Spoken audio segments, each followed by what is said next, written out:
Hello friends, કેમ છો બધા? મજામાં ને? આજે હું એક નવી રેસીપી લઈને આવી છું, જે છે સાબુદાણાની ખીર, જે આપણે ફાસ્ટમાં બી ઉપયોગ કરી શકીએ છીએ કે ફળાહાર તરીકે બી લઈ શકીએ છીએ.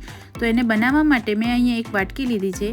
એમાં એક મુઠ્ઠી જેટલા જ મેં સાબુદાણા પલાળ્યા છે. જો તમને સાબુદાણાનું પ્રમાણ વધારે ગમતું હોય તો તમે વધારે લઈ શકો છો. અહીંયા હું એક જ જણ માટે બનાવું છું, એટલે મેં થોડાક જ સાબુદાણા લીધા છે. તો સાબુદાણાને હું પ્રોપર વોશ કરી લઈશ.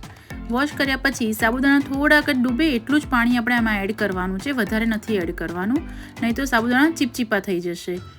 10 થી 15 મિનિટ માટે આપણે આને મૂકી દઈશું. ત્યાં સુધી આપણે દૂધ ગરમ કરવા મૂકી દઈએ. અહીંયા મેં 1 કપ જેટલું દૂધ લીધું છે અને થોડું તપેલી કે વાસણ જે પણ લો એ થોડું જાડું લેવું, કેમ કે નીચે ચોંટી ના જાય. આપણે દૂધ ગરમ કરવા મૂકી દીધું છે. હવે એમાં હું 2 ટેબલ સ્પૂન શુગર એડ કરીશ.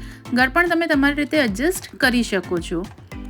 અહીંયા મેં શુગર એડ કરી દીધી છે અને હવે જે સાબુદાણા આપણે પલાળ્યા હતા એ તમે જોઈ શકો છો, થોડાક ટ્રાન્સપરન્ટ થઈ ગયા છે.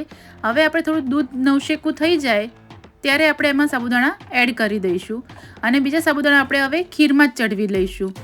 તો સાબુદાણા નાખ્યા પછી આપણે થોડીક વારે આપણે એને હલાવતા રહેવું પડશે, જેથી કરીને નીચે ચોંટી ના જાય. અને અમુક વાર ઘણા લોકોને દૂધની ખીર ફાટી પણ જાય છે.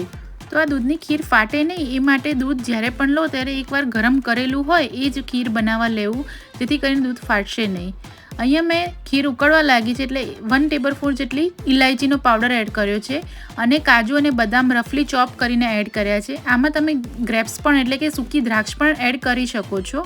તો આપણે હવે બધું ડ્રાયફ્રૂટ એડ કરીને આપણે એકવાર મિક્સ કરી લઈશું અને હવે એને બોઇલ થવા દઈશું. જ્યાં સુધી સાબુદાણા ટ્રાન્સપરન્ટ ના થઈ જાય ત્યાં સુધી આપણે એને થવા દઈશું. તો અહીંયા તમે જોઈ શકો છો કે ખીરમાં બોઇલિંગ આવવા લાગ્યું છે. અને આ સાબુદાણાની ખીર જે છે ફાસ્ટમાં એટલે કે વ્રત કે ફળાહારમાં આપણે દરેક વખતે લઈ શકીએ છીએ, કે કોઈ બી ફાસ્ટ હોય, નવરાત્રિ હોય કે શ્રાવણ મહિનો હોય, દરેકમાં લઈ શકીએ છીએ. જો હું તમને અહીંયા સાબુદાણા બતાવી દઉં, જ્યારે આપણે નાખ્યા હતા ત્યારે એકદમ વ્હાઇટ કલરના હતા અને અત્યારે એકદમ ટ્રાન્સપરન્ટ થઈ ગયા છે. તો આપણી ખીર તૈયાર થઈ ગઈ છે. હવે આપણે એને એકવાર મિક્સ કરીને ગેસ બંધ કરી દઈશું અને હવે આપણે એને સર્વ કરીએ. Please like, share and subscribe. Thank you.